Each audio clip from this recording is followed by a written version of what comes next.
Bonjour tout le monde, je suis Lucie du site monplancoeur.fr. Pour ceux qui ne me connaissent pas, je suis coach et j'ai créé Mon Plan Cœur pour aider les couples à se remettre ensemble. Aujourd'hui, je vais vous parler d'une méthode qui a fait ses preuves pour la reconquête amoureuse et qui va faire en sorte que ce soit votre ex qui vous supplie de revenir et non l'inverse. Mais juste avant de vous confier ma méthode, j'aimerais d'abord vous demander à tous de vous abonner à ma chaîne. Ça me fait d'ailleurs très plaisir, on est de plus en plus nombreux, et de mettre un grand pouce à cette vidéo aussi. Et pour les débutants, ceux qui me découvrent pour la première fois, vous trouverez juste en dessous de cette vidéo un lien dans la description qui va vous donner accès vers un quiz gratuit pour connaître vos chances de récupérer votre ex. Et vous aurez également des conseils personnalisés en fonction de vos résultats. Je vous conseille de le faire en fin de vidéo. Et à présent, voyons ensemble comment faire pour que votre ex vous supplie de revenir auprès de vous. Déjà pour commencer, j'aimerais vous poser une question assez simple. À votre avis, pourquoi est-ce que votre ex ne souhaite pas revenir en couple avec vous pour le moment ?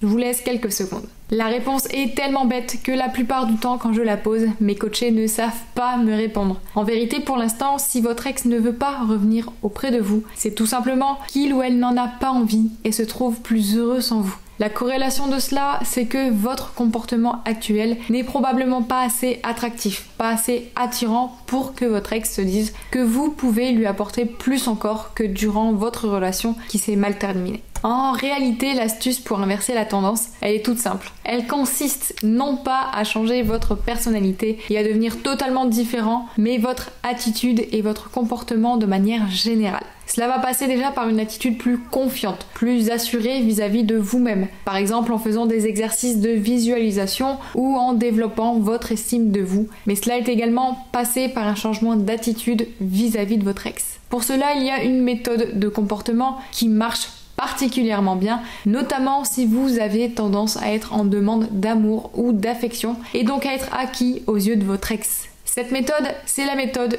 du push and pull. En français, c'est la fameuse méthode résumée en l'expression assez connue du « fuis-moi, je te suis-moi, je te fuis ». Bien sûr, l'idée n'est pas de jouer au chat et à la souris comme quand vous étiez enfant. Par contre, cela va consister à demeurer dans une attitude d'indépendance vis-à-vis de votre ex et de ne pas satisfaire toutes ses demandes constamment. Cela peut sembler caricatural comme ça, et peut-être que vous avez l'impression de déjà faire ça, par exemple en répondant seulement quelques heures plus tard à son message, mais quand vous répondez enfin, est-ce que vous vous excusez de ne pas avoir répondu avant ? Est-ce que vous acceptez de suite cette rencontre que votre ex vous propose, ou d'aller à la soirée que vos amis communs organisent ? Gardez une certaine sphère de distance et même entretenez-la. Par exemple, lorsque vous sentez que votre ex et vous avez une belle conversation, eh bien n'hésitez pas à frustrer ses attentes en interrompant la conversation au moment où elle est à la plus pimentée et intéressante. Comme ça, vous allez le ou la laisser un peu en plan, je l'avoue, mais au moment où c'était le plus intense à ses yeux. Et c'est donc cette intensité que votre ex gardera en mémoire. Dans le même ordre d'idées, ne dévoilez pas toute votre nouvelle vie à votre ex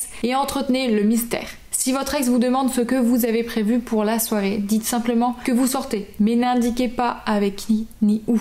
Je vous laisse constater par vous-même. Vous pourriez répondre « Je rejoins tel ou tel ami à ce bar qu'on aimait tant tous les deux, tu te rappelles ? Ça fait longtemps que je ne l'ai pas vu et j'ai vraiment hâte. » Ou alors, vous pouvez tester ma méthode en répondant « Ce soir, j'ai une soirée de prévue, d'ailleurs il faut que je te laisse pour aller me préparer. Passe une bonne soirée. » Avec la première façon de faire, tout est expliqué à votre ex et certes, il ou elle va se souvenir de ce bar où vous alliez ensemble, mais c'est tout. Avec la deuxième méthode, celle qui entretient le mystère, votre ex va se poser des questions. Il ou elle va se demander ce que ça va être comme soirée, avec qui vous serez et pourquoi vous ne lui dites pas. En plus. Et en plus de ça, cela lui rappellera les soirées que vous aviez fait ensemble au début de votre relation amoureuse. En un mot, vous allez le frustrer et déclencher chez votre ex l'envie de savoir. C'est ce que l'on appelle l'effet Zeigarnik, qui veut que notre cerveau se souvient plus facilement de ce qui est inachevé, comme cette série dont vous avez attendu la suite plutôt que de ce qui est fini. C'est pour cela que cette méthode est ultra puissante, car vous allez être au centre des pensées de votre ex et vous allez littéralement l'obséder.